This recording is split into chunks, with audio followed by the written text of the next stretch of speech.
Stop. Do not move past this moment. I want you to understand right now that what you are about to hear was not placed in your path by accident. You did not stumble here. You did not arrive at this message because of an idle scroll or a moment of boredom.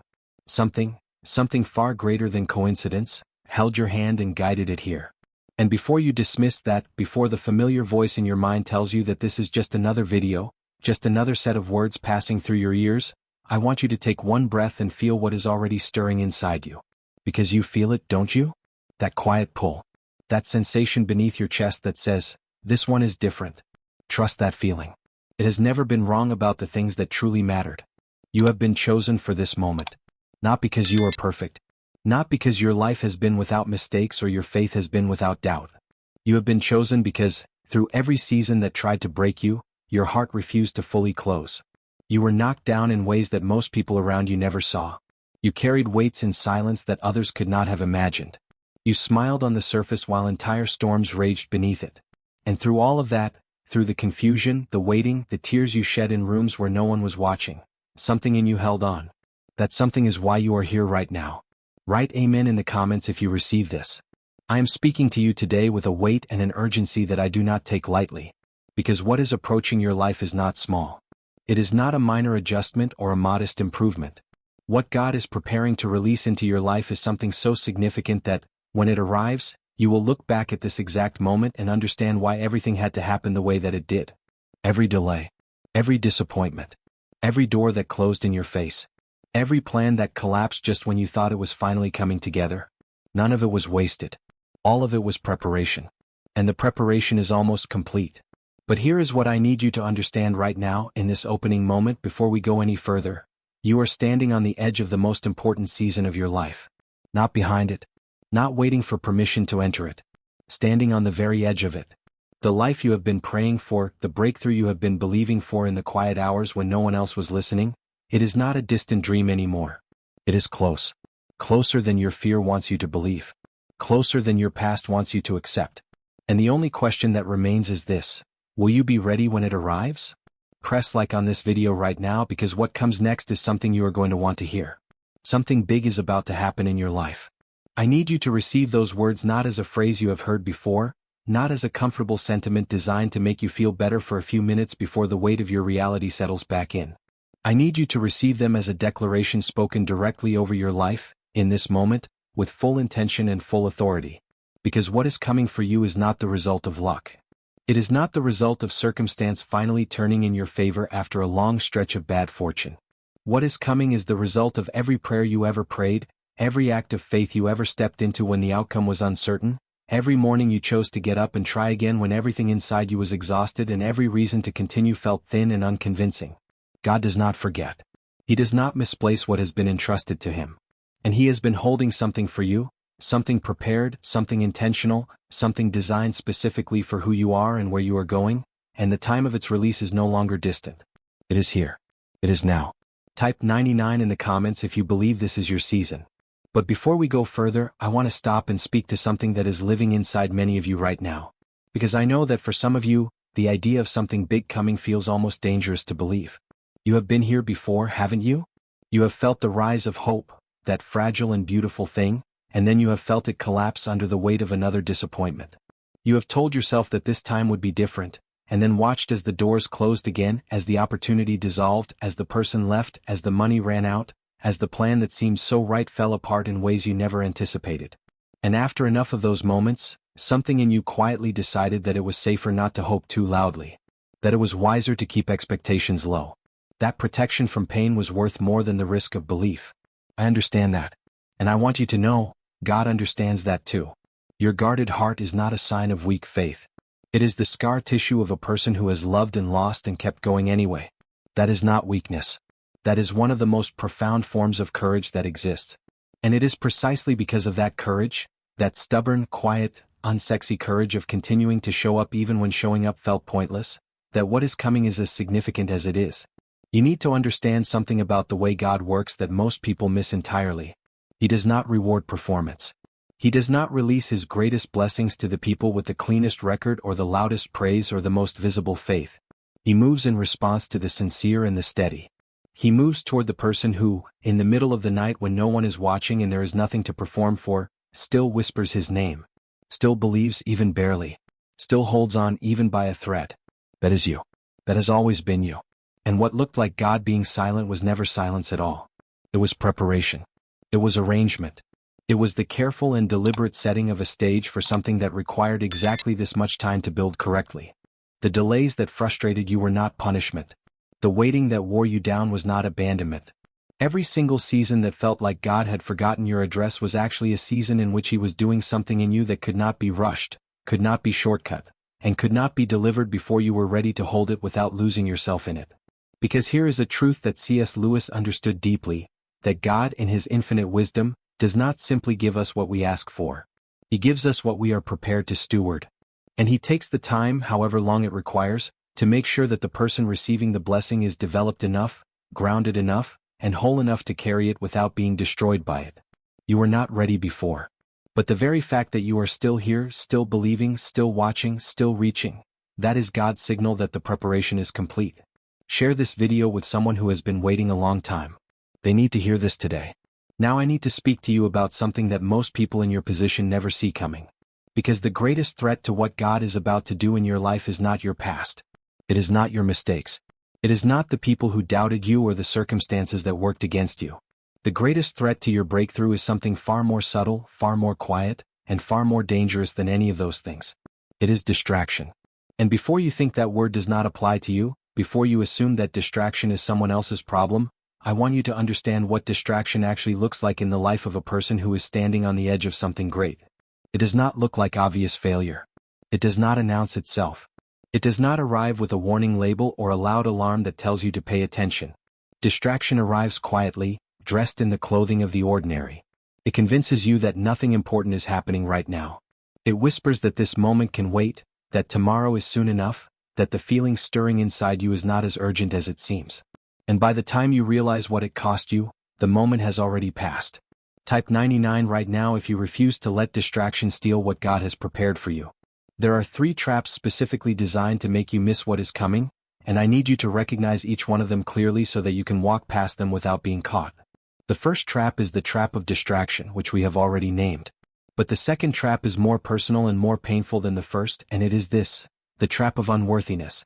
This is the inner voice that tells you that what God has for others is not available for you. That the good things you see happening in other people's lives are reserved for people who are more deserving, more faithful, more together, more qualified. That your history disqualifies you. That your failures have placed you outside the reach of God's favor. That the version of you that exists right now, imperfect, still healing, still figuring things out, is simply not enough to receive something extraordinary. And I want to confront that voice directly right now and tell you that it is lying. It has always been lying. Your worthiness was never the requirement. Willingness was the requirement. Availability was the requirement. And you proved both of those things simply by being here. The third trap is the one that catches the most sincere believers, the most faithful waiters, the most committed prayers, and it is the trap of impatience. This is the moment when what God has promised feels so close that you can almost touch it, and rather than waiting for the right time, you reach for it prematurely. You force a door that was not yet ready to open. You accept a version of the blessing that is smaller and cheaper than what was actually being prepared, simply because the waiting became unbearable. You settle. And settling is one of the most heartbreaking things that can happen to a person who was days away from receiving the real thing. C.S. Lewis wrote that we are far too easily pleased. That we are like children making mud pies in a slum because we cannot imagine what a holiday at the sea actually looks like. God is trying to give you the sea. Do not let impatience talk you into mud pies. Do not let the discomfort of waiting convince you to accept less than what has been specifically and carefully prepared for your life. I want you to understand the weight of this warning because it comes from a place of love, not fear. Regret is a heavy thing to carry. It is not simply sadness. It is the particular and piercing awareness that something meant for you was available, was within reach, and was missed because attention was somewhere else in the moment it arrived. You were not made to carry that weight. You were made to step into what has been prepared, to receive it with open hands, and to move forward into the life that has been designed for you with intention and purpose. So right now, in this moment, I am asking you to make a decision. A quiet, internal, deeply personal decision to remain present, to stay watchful, to refuse the trap of distraction, to silence the voice of unworthiness, and to resist the pull of impatience. What is coming requires a prepared and attentive heart. And yours, tested as it has been, worn as it may feel, is exactly that.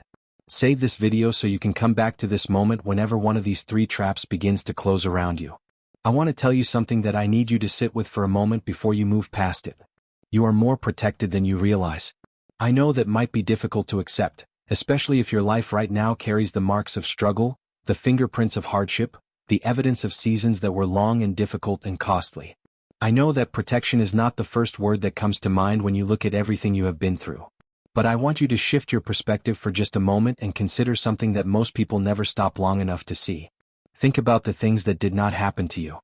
Think about the roads you almost took that something quietly steered you away from.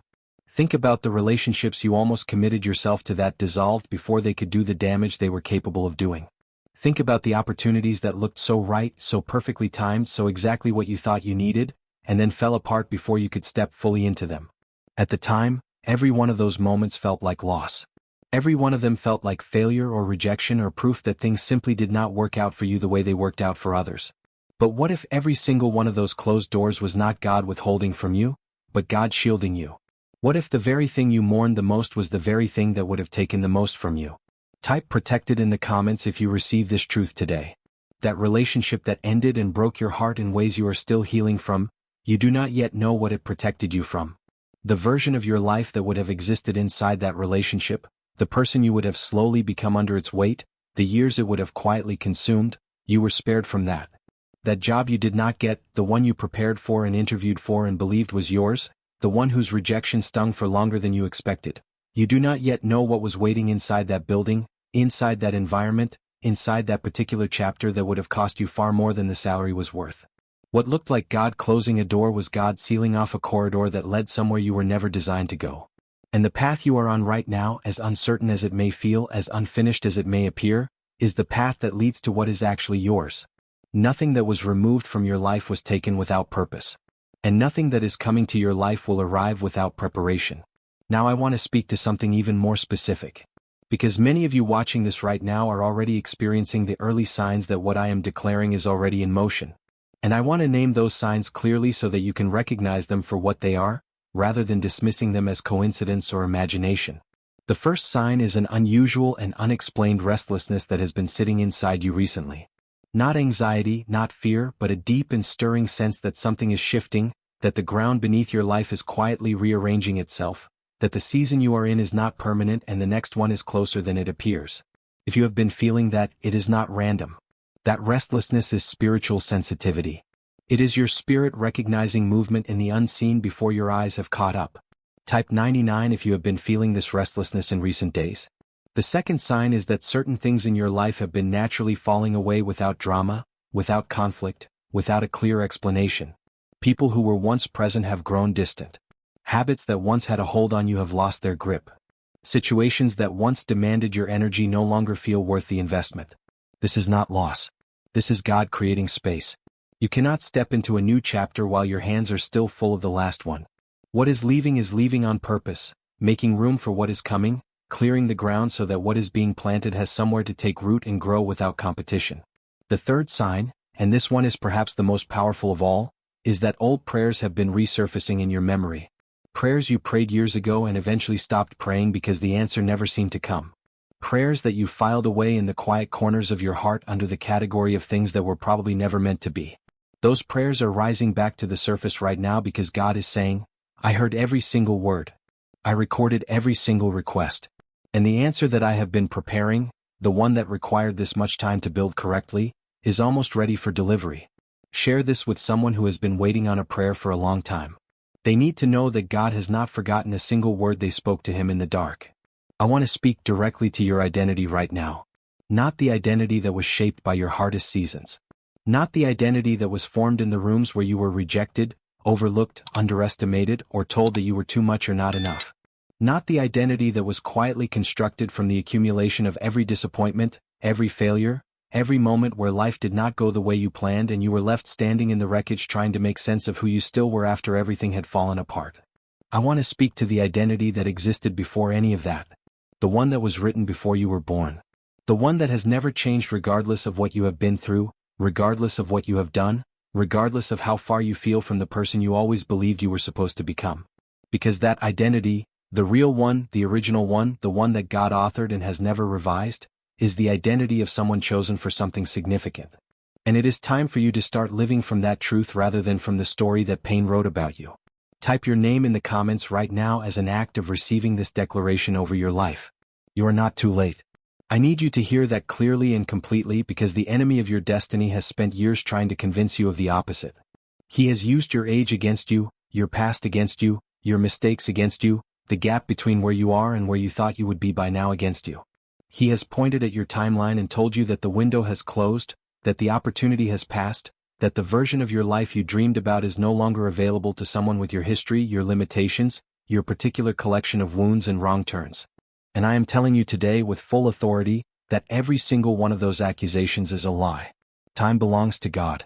Seasons belong to God. And the God who created every moment of your life is not bound by the calendar of your fear or the deadline of your doubt. He is not looking at your age. He is not looking at your mistakes. He is looking at your heart. And what he sees there, the resilience, the sincerity, the quiet and stubborn refusal to completely let go of belief even in your darkest moments, is exactly what qualifies you for what is coming. C.S. Lewis once wrote that you are never too old to set another goal or to dream a new dream. And what Lewis understood from his own journey through doubt and darkness and eventual profound faith, was that God specializes in the people that the world has written off. He does his most remarkable work in the lives of those who have been counted out. You have been counted out. And God is about to make a statement through your life that will silence every voice that ever doubted you. You are not broken beyond repair. You are not damaged in ways that disqualify you from love, from purpose, from the fullness of everything that was written for your life before you took your first breath. The cracks in you are not evidence of your failure. They are evidence of your survival. And there is a version of your life coming, a chapter so full, so abundant, so beyond what you allowed yourself to hope for in your most guarded moments, that when you are standing inside it, you will understand with complete clarity why every painful season was necessary. Why every breaking point was actually a building point. Why every moment of loss was simultaneously a moment of preparation. Nothing in your story has been wasted. Not one tear. Not one sleepless night. Not one prayer that felt like it dissolved into an empty ceiling. Every single piece of it has been woven into the preparation for what God is about to release into your life. Share this video with 3 people who need to hear that their story is not over. Because it is not. Not even close. And so I want to close today by asking you to do something simple but deeply significant. I want you to say these words out loud, wherever you are right now, whatever surrounds you in this moment. Say, something big is coming. I am ready. I am protected. I will not miss it. I'm not too late. I'm not too broken. I am chosen. Speak those words over yourself like you mean them because they are true. They have always been true. They will continue to be true long after this video ends and you carry this message back into the ordinary moments of your day. And if this message found you today, if something in these words settled into a part of you that needed to be reached, then do not walk away from this channel. Subscribe and stay close because what God has for this season is too important for you to navigate alone, and there is more, much more, still to come. Amen.